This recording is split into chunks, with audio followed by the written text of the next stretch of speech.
Hey Gatekeepers, it's your girl Phil, and today I'm bringing you a double recap of Beyond the Gates, episodes 144 and 145. But first, I need you to hit that like button, like for real, hit that like button, subscribe to the channel, and hit that notification bell so you never miss a recap with a little bit of flair. Let's get into it. Episode 144. So we kick things off with Anita and Vernon, who are dealing with all the family drama this week. So Anita gets a call from Jackie Tyree. You know, the Anita personator who officiated Danny and Andre's wedding. Turns out Jackie's giving them free tickets to her show. But Vernon, he's not impressed.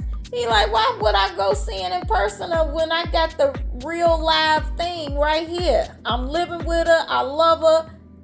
Yeah. Okay.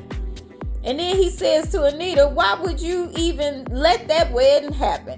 And Anita is like, well, it's not my fault. Blame Bill.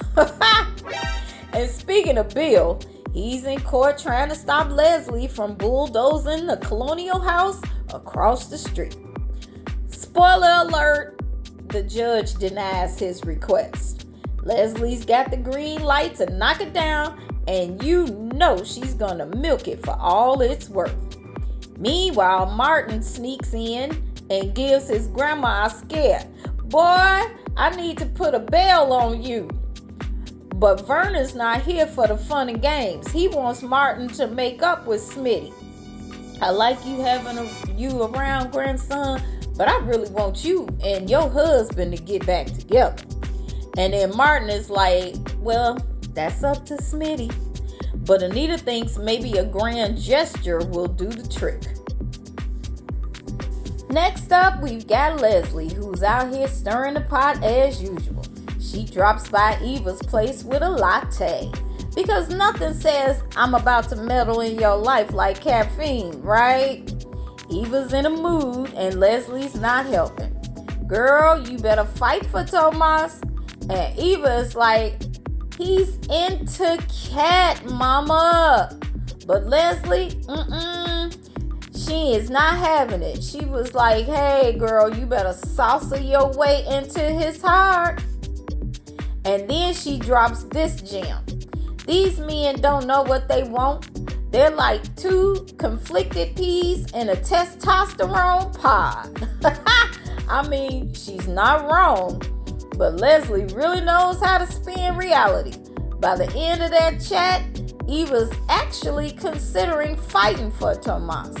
Leslie dances her way out of the apartment, and Eva's left thinking about, maybe I should.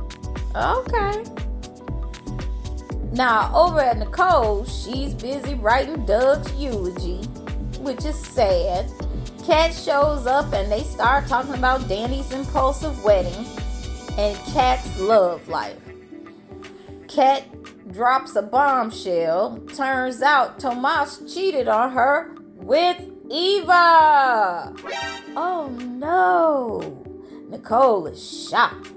She's like, Eva? Really? And Kat is like, yes, I've been telling everybody for months that she's after my man. And everybody is always taking up for Eva. Okay? And look what she doing. Now Nicole tries to play peacemaker, urging Kat to work things out with Tomas.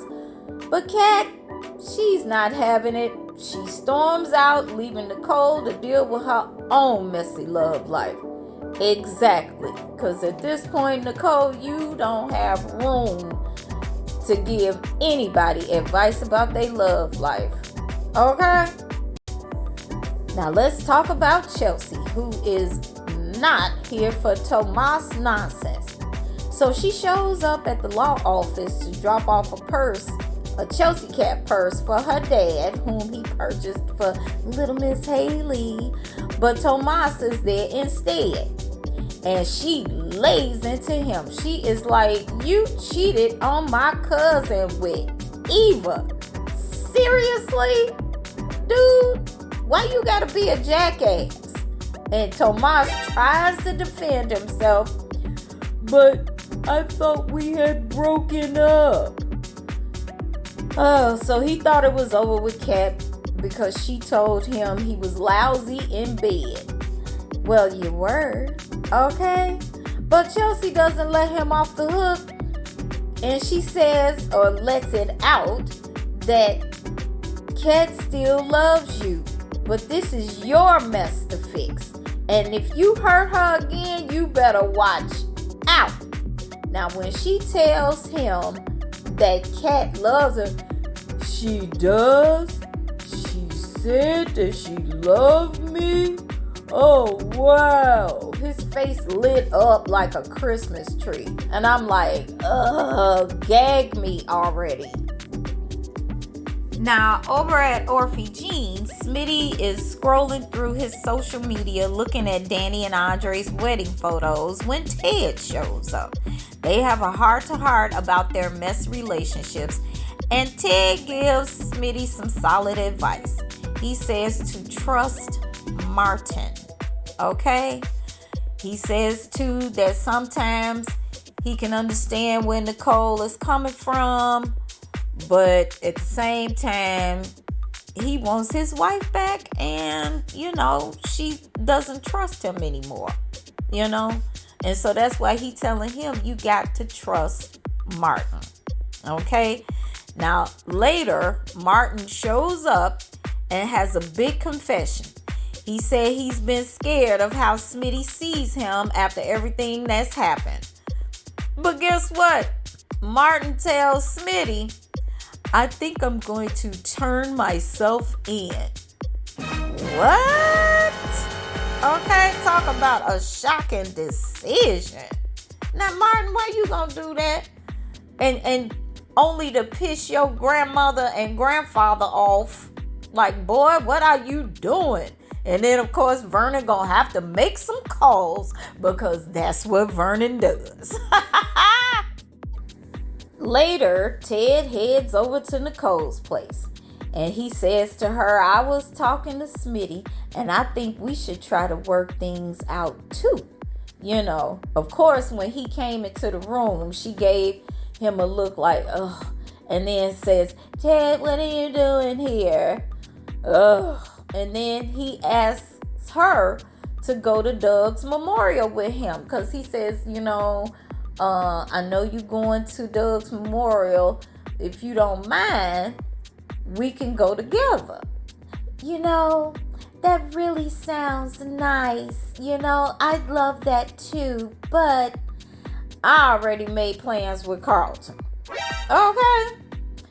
So, no, this will not be the start of some sort of reconciliation. She just put the dagger in his heart again. Now, back to Leslie. She shows up at Vernon and Anita's with, wait for it, a fruitcake. She claims she made it herself.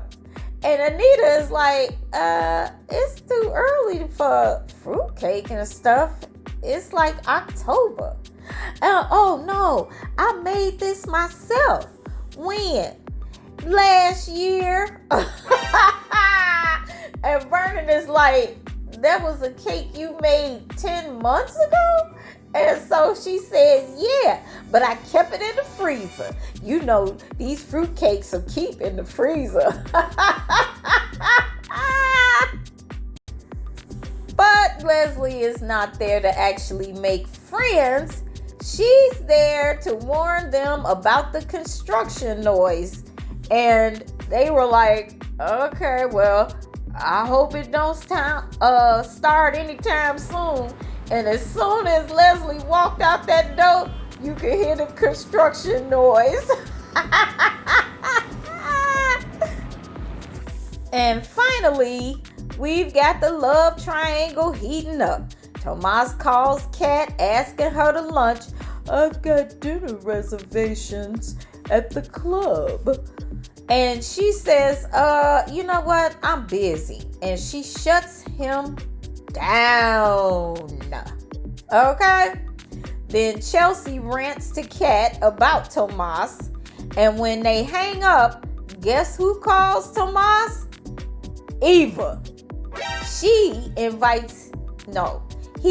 ended up inviting her to the club. Well, I've got a reservation. Sure, you can come by. Tomas is the worst. Kat, do not go to the club. But we all know she going to the club, right? Alright.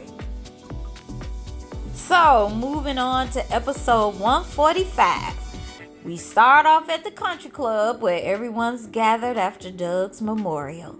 It's a heavy moment, but leave it to the Dupree sisters to lighten the mood. Vanessa, bless her heart, is trying to hold it together, but you can tell she's haunted by her last moments with Doug. Flashback alert. We see Doug on the phone telling Vanessa that she broke his heart, and especially when he finds out that she is with none other than Joey. And he says, you know what? Y'all belong together. And then, of course, they show her getting busy with Joey. So she feeling bad, okay? And just when you think things can't get more awkward, Joey pops up. He didn't attend the service because, drama. But he's there to check on Vanessa. And she is, Joey, we can't be seen together in public. And by the way, where is Donnell? Muddy shoes? No rain? Something is up. Meanwhile, Leslie is in full-on scheming mode. She's giving her daughter Eva some questionable advice about Tomas. And basically, she's telling her, honey, play dirty if you want him. And while you at it, let me go and try to flirt with Joey. But Eva, she's not here to play games. So she marches straight over to Tomas and lays it all out.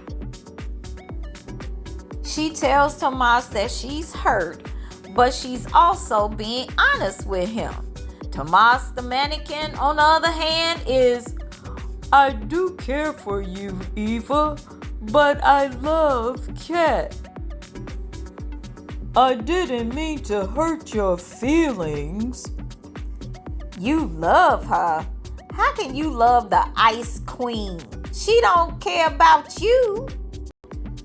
But she does love me because she told her cousin Chelsea. So of course Eva is like, you know what? You wrong for that. But you know what? I don't regret it.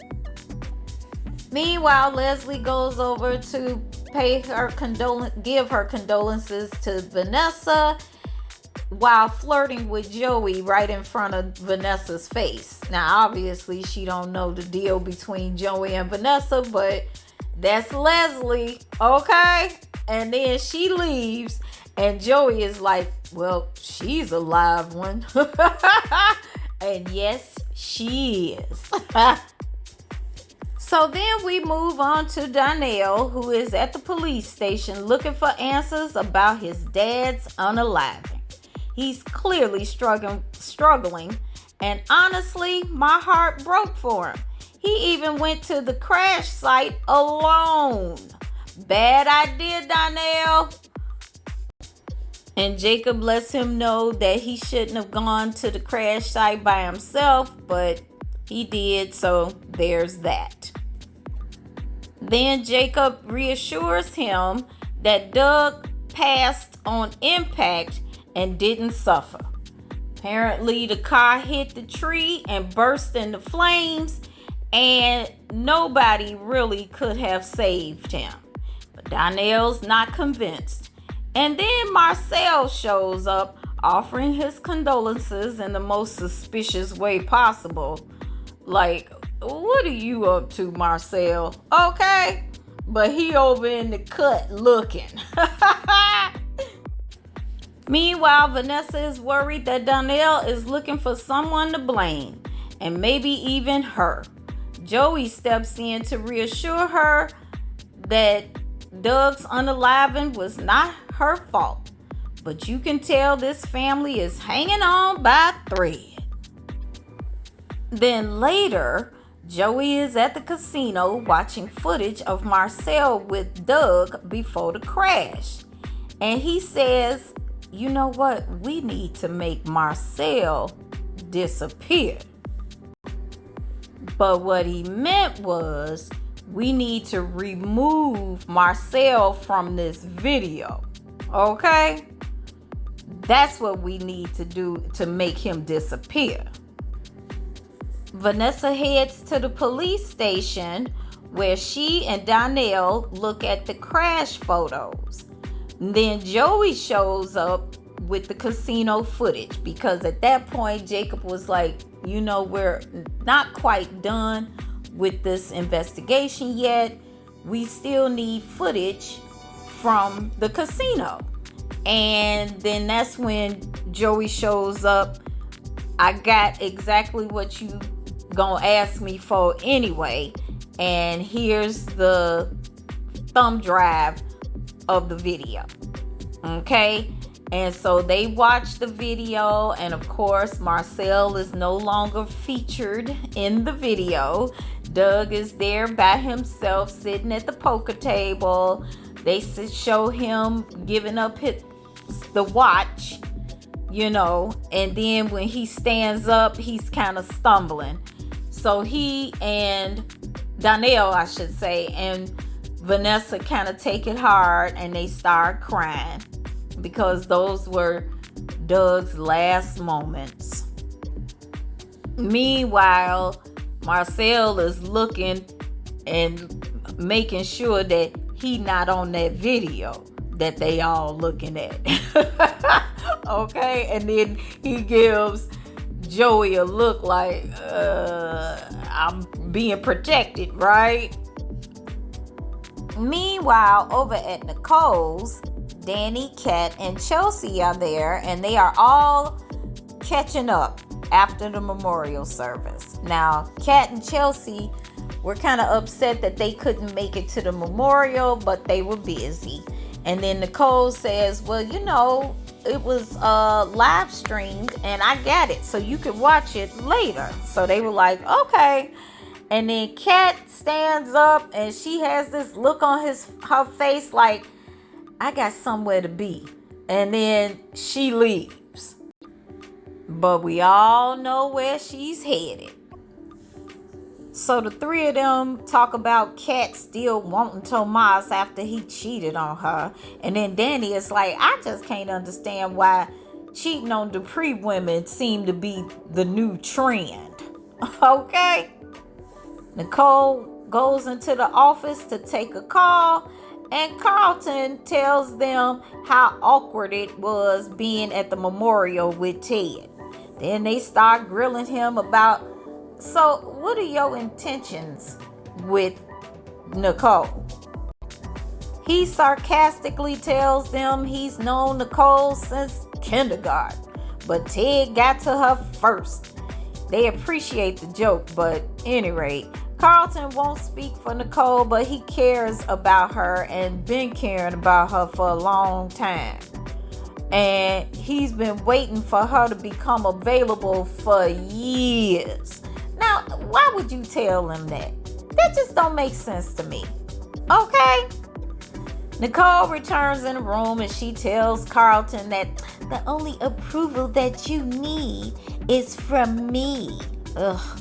Carlton leaves for work, and then Nicole starts bickering with Danny about her marriage to Andre. Ooh, and the judgment begins. Now, how you gonna sit up there and marry Andre, and you know you ain't doing nothing but using him, and then to keep it going?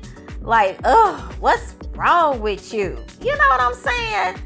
And Danny, of course, is like, you don't know how I feel and what's up with our relationship. Okay? We have a good relationship.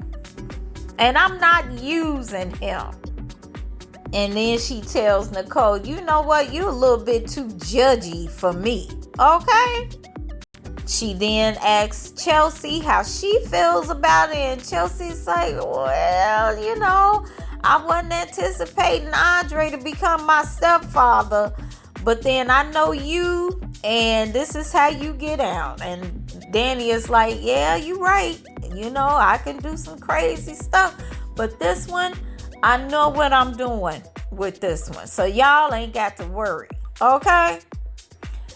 But my thing with Nicole, which none of them are bringing up, is the fact that you are dating your soon-to-be ex-husband's best friend.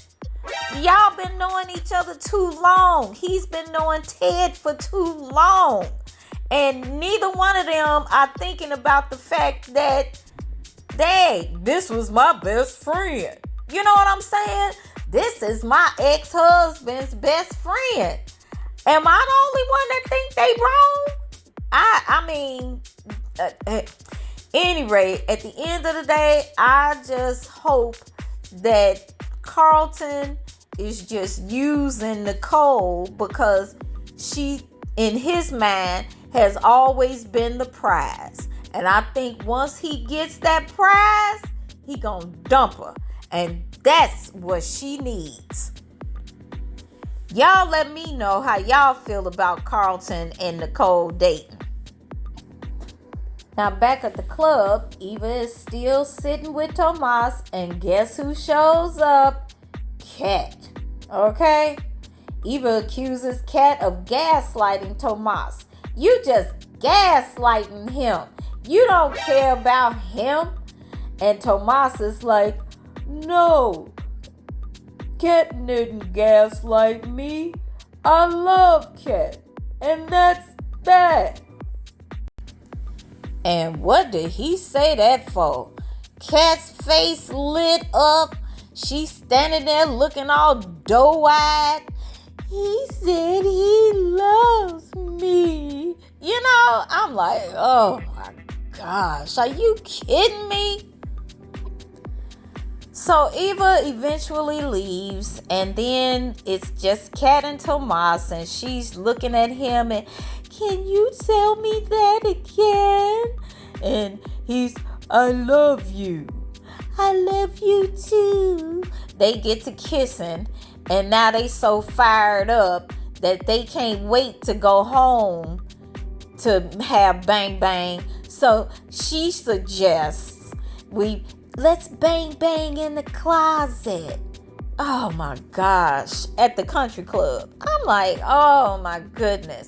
Just because he say, I love you, and now she all, oh my gosh, I knew it. You know what I'm saying? Oh, BTG, why are y'all writing this storyline like that? You making them, both of them, ape over this dude? Oh, give me a break. So they end up banging in the closet, and after it was over, he come out of the room again.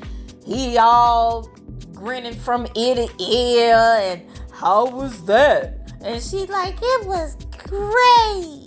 I don't like it. I do not feel it for these two at all. And they should have broken up, period.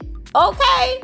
Because at the end of the day, Eva's not going anywhere. She's still going to be living there. And they going to run into each other. And he's still going to be looking at her. Oh, I want to be your friend. Get the... Ugh. And then finally, we end the episode with Eva storming into her mom's suite, furious that Leslie's advice backfired. And she's like, why did I even listen to you? You can't even keep a man, okay?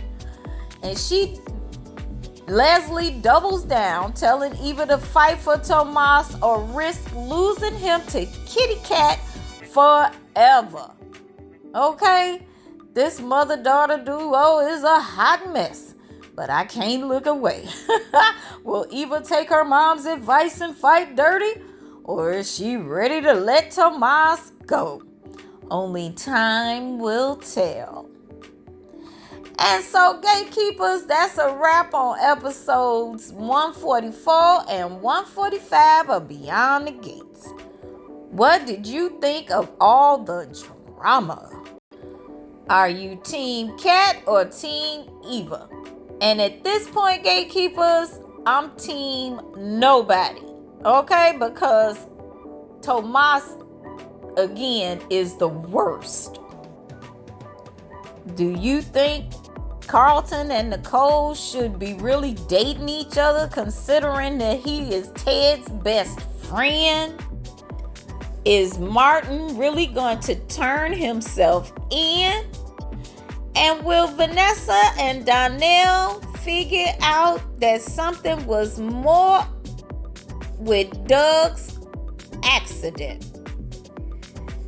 In the meantime, let me know your thoughts in the comments below. Don't forget to like this video, subscribe, and hit that notification bell so you never miss an episode of Weekly Soap Chronicles.